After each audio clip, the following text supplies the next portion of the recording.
Technology has afforded us the opportunity of being in control without having direct physical contact with objects or certain mechanics, thus creating an ease and relaxed way of doing things. Now, this remote operating technology has been added to farming at the local level.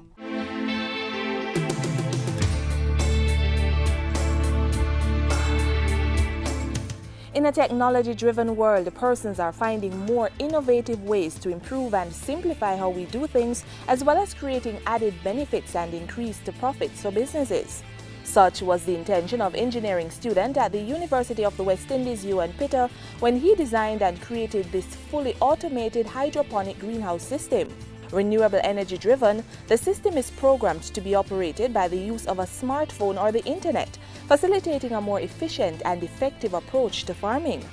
You don't have to be at the plants every day, right? At the greenhouse every day, because you have access to all the information that you normally would go there to check for. Information such as the nutrient levels, water, temperature and humidity, which in a typical greenhouse setting would require manual observation and control. But Pitta's automated system controls all that activity, allowing farmers to maintain quality crops from just about anywhere in the world.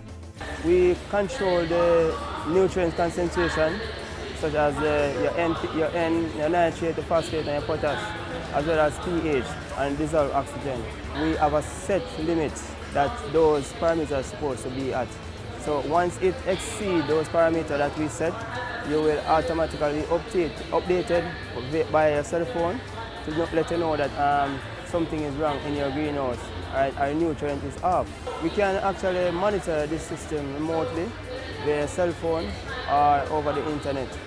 The intelligent controlling is performed by what's called a programmable logic controller (PLC) that's microcontroller based. The PLC is used to activate the input and output processes of the greenhouse hydroponic system. Head of UWI's Engineering Department and UN Supervisor Dr. Paul Aking explains. Everything that feeds the nutrients and the sensors and the valves and everything that requires some on-off or some amount of control, all of that is computerized, and it goes into the computer and it stores as special signals, and the commands are stored as special signals. What we do now, we send those signals via the internet, via the SMS, via something like your texting, and then we can see what it is, and we can send both ways. It's bidirectional.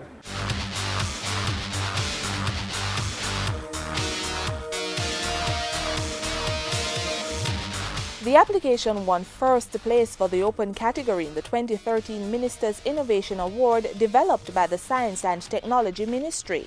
It's an ICT control, meaning that the Internet Protocol login, monitoring and control system of an agricultural process that everyone knows about. No one was aware that you could control these things so remotely, and it really blew the judges away. Judges were also impressed by the system's ability to efficiently produce its own supply of energy while providing a sustainable means for food security and food production. This project is about growing plants in a solution environment. It's about controlling such growth and ensuring that you can do that control remotely, or you control and monitor remotely. Greenhouse farming is known for generating very high crop yield and high quality produce when compared to open-air farming. Interests have already been pouring in from both the private and public sector, including the Ministry of Agriculture, about the microcontroller-based automated hydroponic greenhouse system, and the team intends to make this a true demonstration that the technology works. The next stage is we're going to go to a functional, fully demonstratable functional prototype that anyone in the country can come and look at. You'll see the physical plants growing. You'll get a measure of the yield of the plants. We want to take it as far as it can go. So we want to demonstrate that the technology works. Ultimately, this automated system is intended to replace the hydroponic technology being used today and make some farming methods less labor-intensive. We want to engage in projects that are useful, that are nation-building, that are solving problems in the nation, not just some on-the-shelf stuff. So hydroponic and sustainable agriculture is a useful, and we add the electronics and the engineering to it, modernize it, and here we have a product.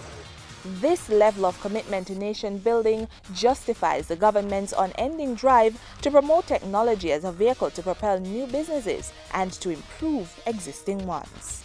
We have opportunities, and it is these areas that we have identified that we have advantages that we need to exploit, and we are going to do it.